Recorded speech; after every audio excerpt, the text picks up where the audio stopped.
Dear faithful reader, congratulations! You deserve a big pat on your back because you have taken efforts to read up to this chapter regarding no trust objection raised by prospect. Make no mistakes, this kind of objection is critical to your career in selling, as you need to overcome such objections to be able to close the sales. Period. To briefly preview this chapter, here are some salient facts that needs to noted beforehand. Firstly, there is the full explanations on what is trust objections all about. Then there are 4 levels you need to be knowledgeable before you tackle such objections. Plus this chapter also reveals the critical root causes of these objections. And a few more. Alright, that said, let's dive into the chapter proper. Shall we? Thanks. Here goes. Chapter 10. No Trust Objections Raised by Prospect. Quote, "To be trusted is a greater compliment than being loved." By George MacDonald. He was a Scottish author, poet, and Christian minister. He was a pioneering figure in the field of modern fantasy literature. Believe me, nearly 9 in 10 people prefer to purchase from an established brand or company. Today we are in a buyer-centric world as they are. As a result, prospects are more demanding than ever before. They want to ensure that they're getting a product from a reputable company.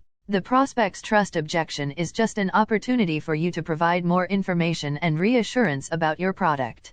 Building trust with potential clients is no easy task, but it's a vital one. If your relationships aren't built on a solid trust foundation, you're never going to close the deal. If you're meeting with resistance from prospects, take a little time to dig in and figure out where your trust gap is coming from and how you can close it and win their business. This is the main sales challenge of a startup I talked to in a sales consulting session. What's then the issue of trust objections? Answer: doubt. They're scared to make a mistake. They're afraid of being wrong. They logically know that it makes sense to buy your product. But what if they sign the deal and something goes wrong? It would fall back on them. It puts their career and reputation at risk. Why should they stick their neck out and take the risk? On the other hand, these fears are not purely rational. You cannot resolve irrational fears with rational arguments. If a prospect has irrational fears related to your offer, and you try to address those with rational arguments, what will happen? The prospect will make up bogus objections, because they don't want to be perceived as an irrational person. And then you have to deal with those bogus objections, and that's a fight you can't win. So what do you do instead? If you can't use rational arguments, how do you overcome irrational objections? There are 4 things you can do. 1. Sell on 3 levels. I see this all the time in companies that have a strong product. They sell only the product. But the product is just one level you need to sell. What are the other 2 levels? You need to sell yourself as someone who is trustworthy. And you need to sell the company as a business that is stable, growing and winning in the market. You need to make them believe your company will still be around in 2, 3, 5 years. How can they trust something they doesn't fully understand? You need to make them trust in your sales rep, a human being, and your company, a group of human beings. To address the elephant in the room, do they have an objection they don't feel comfortable bringing up? Good. This is your opportunity to bring it up. Most sales reps try to stay clear of latent objections if the prospect doesn't bring them up.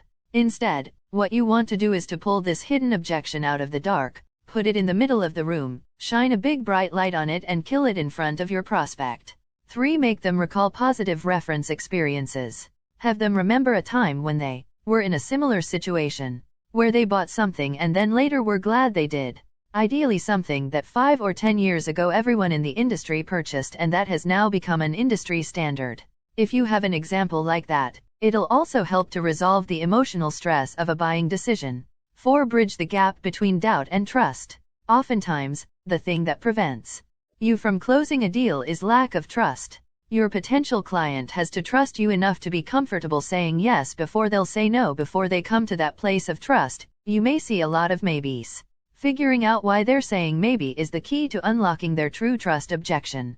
The hesitation usually comes from one of 3 places. 1. They haven't bought into you. When a prospect says something in the vein of, "I'm talking to other companies as well," or, "I'm still evaluating other companies," that usually means that they haven't bought into you, or your company, on a personal level yet. In this instance, I stop to think, how was my rapport? How honest have they been in their answers with me, and what does that look like? A possible solution to this type of Trust gap is to express that you understand how important it is that they have a full picture of their options. Ask who they've talked to so far, and after they've spoken with all their options, offer to evaluate everything together to help them find the best fit, even if it isn't with you. 2. They haven't bought into your products or services. When you hear, "I don't think this will work for us," the prospect is expressing doubt or a lack of confidence and trust in the value of your products or services. When this happens to me, I have to ask if they've really bought into the idea of our coaching program.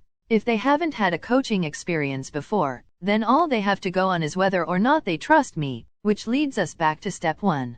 But once they've bought into coaching as a service and they've seen it work for other people, they will be willing to have that conversation. A possible solution to this type of trust issue is to dig into what they're not understanding about your product or service. 3. They don't think your products or services will work for them. If you get a "I don't know if your product/service is the answer to our problems," then the trust breakdown is coming from their lack of belief in the efficacy of your product or service. For us, if a prospect has had a coaching experience in the past and it wasn't a great one, they may not be sure coaching can work for them. A possible solution for this trust problem is to revisit their pain or need and review what they're really looking for. They're going to make a decision in the end based on whether or not your product/service is worth more to them than the money in their pocket. You've got to prove to them you can fix their problem. That said, let's recall the chapter and see what can we benefit from it. In truth, we must thoroughly understand this issue regarding prospects' doubt about your product, your company, and yourself. Then we take concrete steps to apply creatively when faced with this kind of objection. Possible? You bet we can. To wrap up this chapter, allow me leave you an interesting quote by Stephen Covey. He was an American educator, author, businessman, and keynote speaker. He says, "Trust is the glue of life. It's the most essential ingredient in effective communication. It's the foundational principle that holds all relationships." End of chapter 10.